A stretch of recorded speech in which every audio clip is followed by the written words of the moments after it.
welcome back to my channel. If this is your first time, welcome, and if this is not your first time, thank you for coming back. So today we're going to be making this white and gold baby shower cake.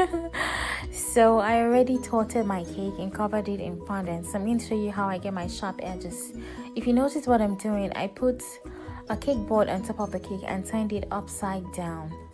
Like you have to put a flat cake board and turn it upside down, and then move the fondant with a smoother towards the cake board underneath it. Do you understand? And then smoothing it around the cake board. See what I'm doing? I'm moving the fondant downward. That way your fondant meets at that point and it makes it really smooth, and the edges will be really sharp and stuff. So then you can turn it back in the right position once you're done with that, and it's smoothing everything all together. Okay, so now what I'm doing is I'm smoothing the sides of the cake, because that is a very important step. You want every part of your cake to be smooth. That way at the end of the day you get a finish, a nice perfect finish on your fondant cake. So now I'm going to cover the board.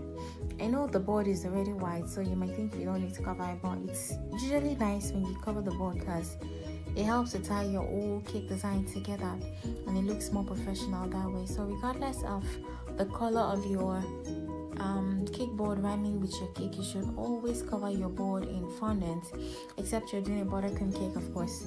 So right now I'm going to cover the board, and then I'm going to apply the ribbons I usually use. I buy these ribbons from regular fabric stores. You can buy, sometimes I buy the gold ones or the silver ones. They are non-edible, but I feel like they help me tie my cake designs together and it comes seamlessly together without that much stress. You can as well cut out your borders out of fondant, but I like to use fabric ones because they're usually nice and very effortless. I don't know if you get me, but okay. So I'm going to wrap that round and then cut it once it gets to the end. Notice I'm attaching my ribbons with a glue and a brush.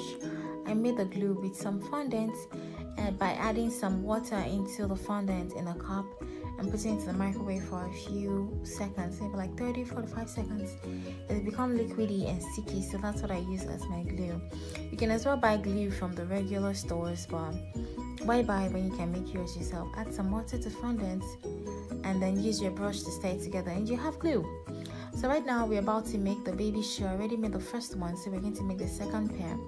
Notice I already cut out the sole of the second pair in the shape of a baby shoe. Just try to make it the same size as much as possible, and then you should cut out the parts where you're going to lay over that sole to make a baby shoe. I don't know if you get, just look at what I'm doing and you understand what I mean.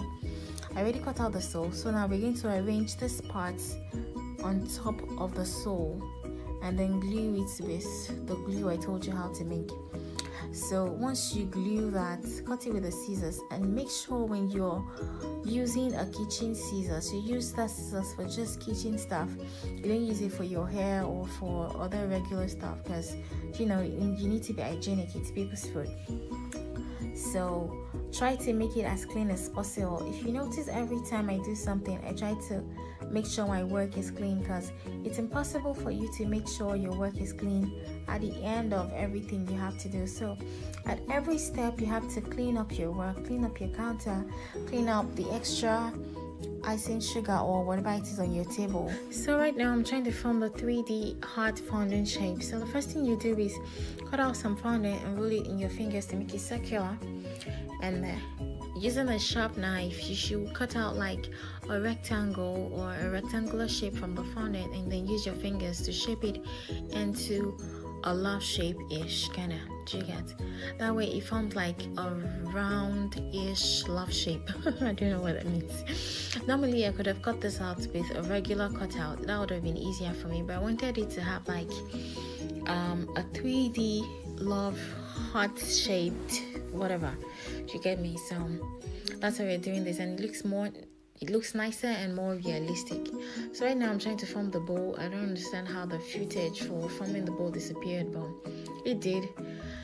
and so we have to go on.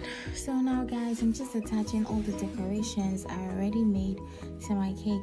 And notice for the heart-shaped fondant on top of it, I'm using a toothpick to make it stick in. For the other ones, you can just apply glue to stick it to your cake.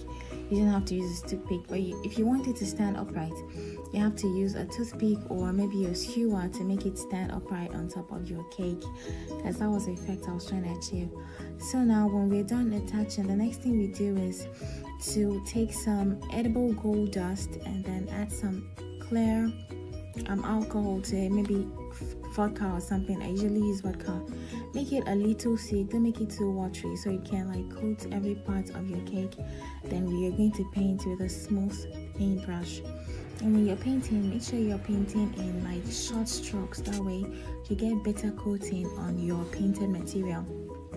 So we are going to paint the bows on top of our cake. I don't want to paint the whole shoe gold. I'm just going to paint the bow on top of the shoes, as well as the heart-shaped fondant around the cake. I'm so sorry guys, a lot of the footages I made got deleted while I was editing this video, but I hope you learned a thing or two while watching, especially how I made the bow. I wish like I could show you, I could have shown you guys how to make fondant bowls and stuff, but I'm sure you see in my new like future videos. But in the meantime, let me give you a few tricks about painting on fondant. Usually when you paint, it's best you take a brush that has like very neat bristles, and at the same time not too strong and not too hard. And when you paint in short strokes and start from the edges of whatever it is you're painting. That way your painting comes out neater and you see less like paint strokes on your actual objects that you already painted. Okay, so thank you guys for watching, and make sure to subscribe and share and like, and I'll see you next time.